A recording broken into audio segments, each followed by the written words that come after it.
now and we are very fond of saying how rubbish the guitars were that we had to learn on back then.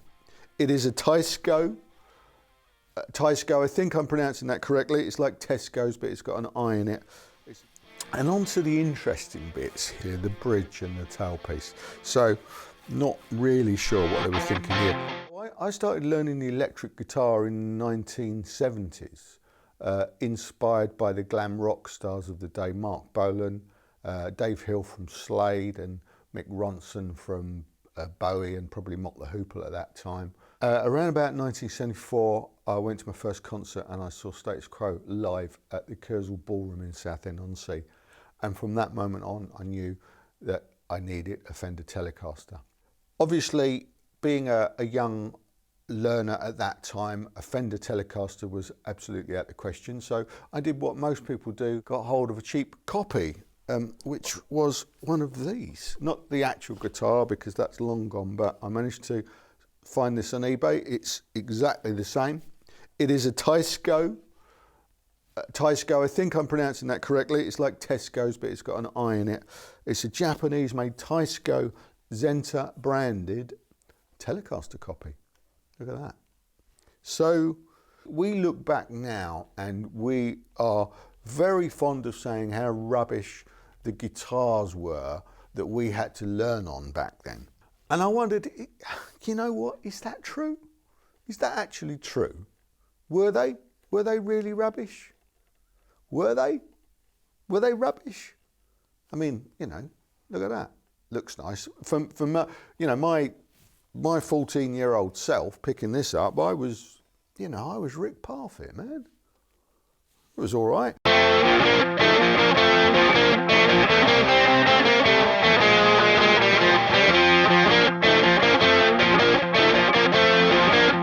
The thing is, if they were rubbish, you wouldn't have known. You didn't know any different.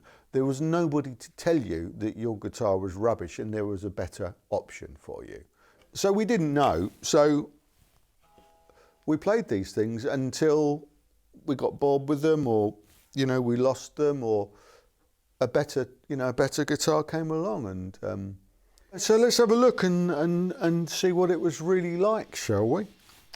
It's kind of, it looks sort of loosely based on Telecaster. I've actually measured, and the scale length, which between the nut and the bridge is 24 3/4 inches, which is the same scale length as a Gibson. Fender Telecaster scale length is 25.5 inches, so that's an anomaly. I'm just looking at this here. It's actually got a 0 fret at the top of the nut, which is interesting, and a bound fingerboard, which is pretty cool, I think. The neck feels okay. I mean, it's kind of, it's a nice kind of a medium. It's got a chunk. It's got the right Telecaster shape on the headstock. A weird string tree that bolts all the way through.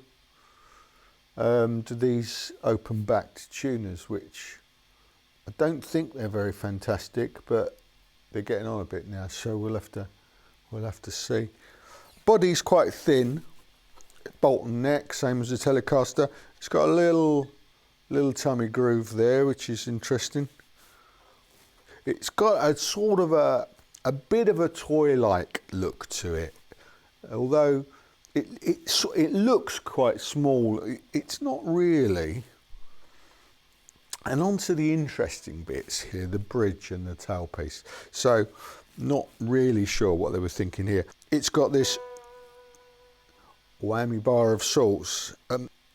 Okay, so this bridge is interesting. It's based on the Gretsch design, which they call the space control. So you can adjust these, the distance between the strings, which is quite an innovation. What unfortunately you can't do with this is adjust the intonation, because they've screwed it directly to the body. The original Gretsch one was sitting on a wooden bridge that you could move backwards and forwards to help intonate the strings. So there's no intonation adjustment on this at all. So let's be interested to see what that means in the real world. So plug it in. Right, so these tunes are a bit wobbly actually. Let's be gentle with them. Okay, so open E and then 12th fret. As you can see, it's very sharp. So what you'd have to do to correct the intonation is lengthen the string, and that makes an adjustment and bring it in. So, but you can't do that on this because it's fixed, so no adjustment. Same with the other, same with the high E. Yeah, again, it's quite sharp. Not unusual to find that with a guitar, but you know you can adjust it. If we compare, for instance, I wouldn't be surprised if because I haven't adjusted the intonation on this Squier since I've had it on purpose. I obviously left it as stock. Let's try. Okay, that's actually bang on, which I'm quite surprised about. So open, look. Yeah, it's pretty good actually.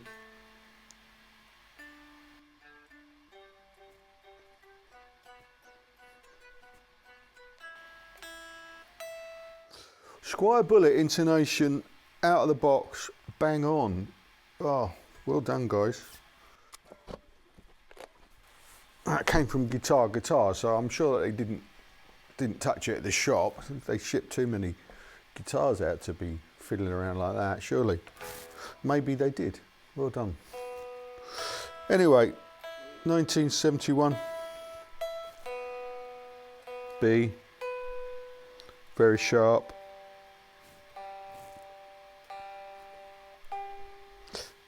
G, very sharp.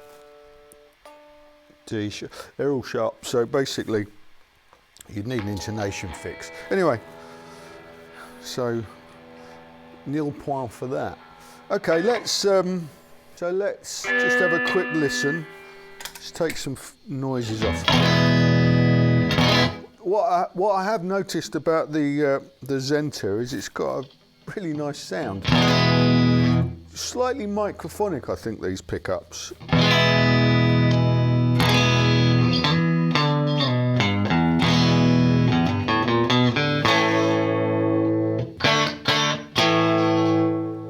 Volume control works well.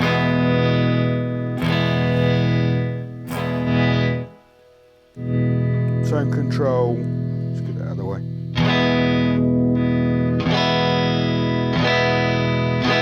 Not very effective at all. Well, that neck pickup's great. Sorry. I mean, bridge, really. That's got that telly twang, isn't it? The neck though is great.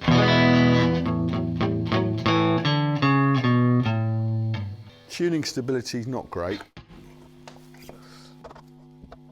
Just comparing that to the Squier. Sorry, mind your ears. Nice and bright still.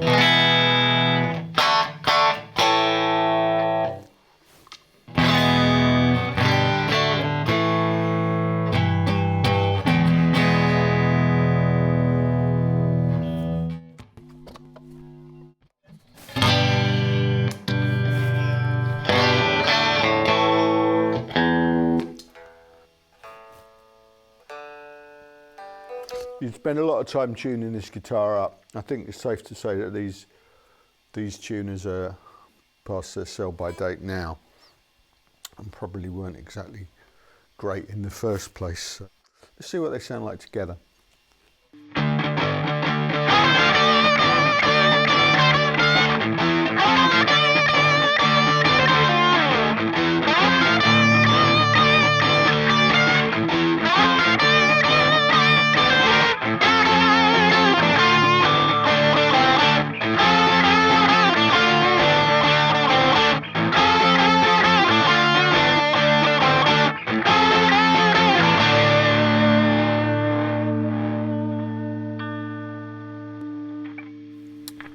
So the Squier is definitely a more precision instrument.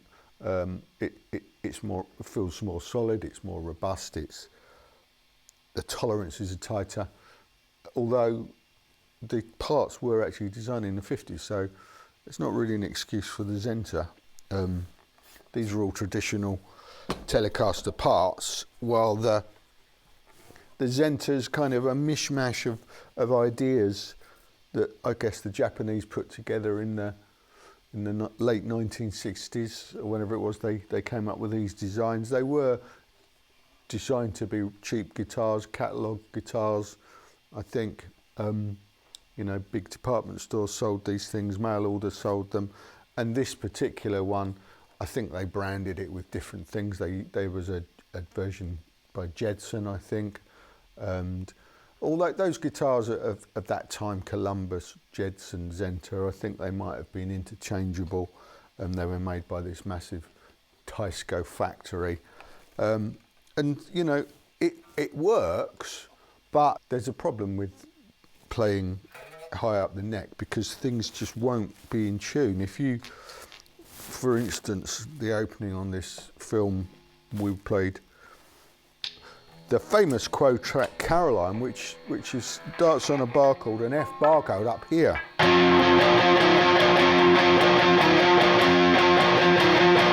Sounds a little bit nasty on this. Where an open E there, if you play that on the 12th fret, it's out of tune. You can't do anything about that. So, you know, as a 14-year-old, I'm not sure if I did actually play beyond the 5th fret anyway, and if I didn't, it's a good job really, because it would have sounded dreadful. So yeah, the guitars back then, they probably were a little bit rubbish, and we're better off leaving them in the past. If you've enjoyed this film, please click subscribe and like it, and you'll encourage us to do more of this nonsense. Thanks a lot.